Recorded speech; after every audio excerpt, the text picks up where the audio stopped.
Assalomu alaykum obunachilar. Hammaga xayrli kun. Bugun ovqat tayyorlamaymiz. Aksincha dam olishga qaror qildik. Orada dam olib turganga nima yetsin. Koreyada ko'rganingizdek kafe shoplar juda ham ko'p. Kofelar ichib o'tirish uchun, suhbatlashib o'tirish uchun juda ham chiroyli kafelar har qadamingizda uchraydi desam menimcha adashmaganman.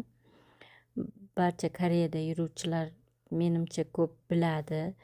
Bu kafeda faqat kofe emas, choylar, har xil sog'lig'ingiz uchun kerakli choylar, smuzi, soklar, har bitta mevadan hammaga ma'qul keladigan jusilar, sharbatlar tayyorlab sotishadi.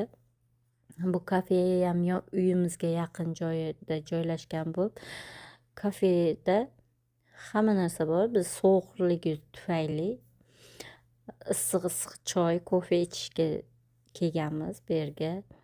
Har bitta stolda shunaqa detallar bilan yasatib qo'ygan, musiqalar qo'yilgan va musiqa asboblaridan, aksessuarlardan qo'yib qo'yishgan. Eng qizig'i qadahlarda suvda o'suvchi gullarni yasatganini qarang. Oddiy boshoqlardan qo'yib dizayner qilib qo'ygan. Bu Koreya qishloq hayotidagi narsalardan ham aksessuar qilib qo'yib qo'yganini qarang. Kimchi, soya damlovchi idishchalarda mini kichkina suvenirlari, lyustralari o'ziga xos. Koreyani kofe shoplari menimcha hammaga har xil taassurot qoldirib juda ham yoqimli menimcha. Bizda ham shunaqalar ko'p qurilib, borib o'tirib, bahri dilingiz ochilib, gaplashib o'tirishga mos keladigan shunaqalar ko'paysa juda ham yaxshi bo'ladi menimcha. Bu yerda ham mana oddiy issiqqina sizga vitamin bo'ladigan jenshenli choylar bor, kurkumali choylar. Egasi juda ham yaxshi ekan.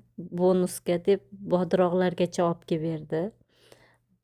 Gaplashib, kulishib o'tirganingiz uchun bular qaytanga kafeni egalar bizda tezroq yesa-yu ketsa deydi, lekin bular juda ham yaxshi. Shunaqa qilib kutib olib, bonuslar berib o'tiradi, gaplashib.